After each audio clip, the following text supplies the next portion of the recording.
How's the closing process of Heartland Title work? First things first is when that contract or when that title commitment and seller docs comes to a closing officer, whether it's Junction City, Manhattan, or Topeka, they prioritize that by 3 weeks out, 2 weeks out, closing this week. Okay? So it goes into the different closing pipelines, and we prioritize it by the closing date. Okay?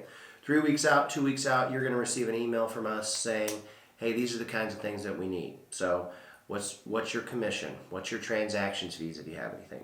What's a buyer closing time? Are there any invoices, and what are the invoices that we need to collect through closing? Okay? Are there any amendments that we've negotiated with repairs and anything of that nature? Okay?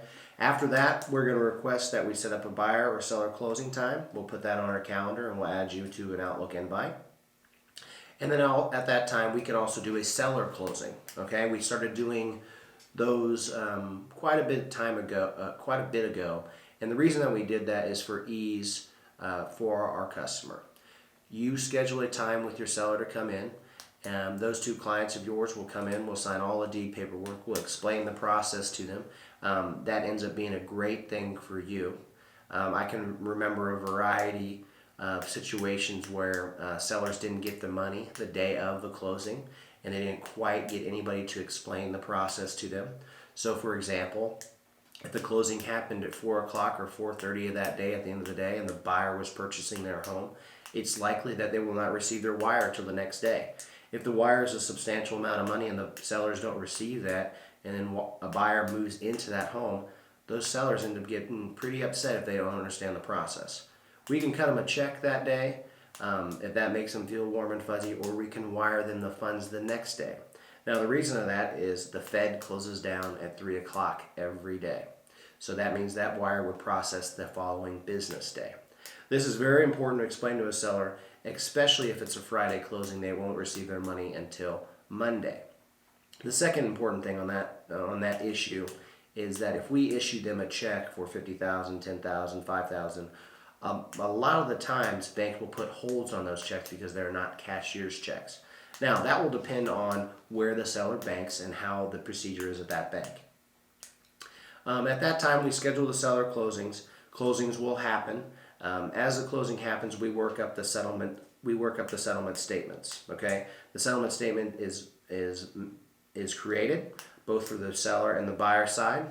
Once that happens, we will send it out to both of our clients, the real estate agents, and we ask you to review those. Okay, it's very important that you review those to make sure that they're accurate and we have all the information that you think that we have. The biggest issues that come about is I thought I sent you that invoice and we didn't receive it, or we are human, maybe we didn't see it. Maybe it came through a different email and we get millions of invoices and it didn't make it to the settlement statement. Okay, so at that time it's very important that you get a chance to review that document. Seller closing statements are very much easier to create ahead of time, 6 to 7 days before closing, because we can get the mortgage payoff, we can get the taxes, we can get any kind of invoices or anything that needs to be collected on the seller side. Buyer side are a little bit more difficult because we're waiting on the lender to receive funds. That's an important thing that we need on that. After the closing takes place, the buyer comes in, signs all kinds of different documents. We sit down and we'll send you the signed closing package, okay?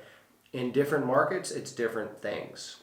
So one of the things are in the Topeka Junction, in the Topeka area, in the surrounding counties, we call it as a signed closing package. And that package is a signed title commitment, invoices, both the buyer and seller settlement statements. Okay, that will be sent to both agents after closing along with their check to be delivered to their office.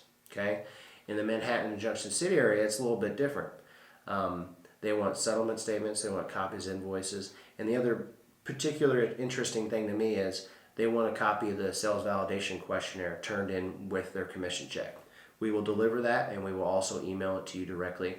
Whatever that your office might need, we make sure that you get a copy of that.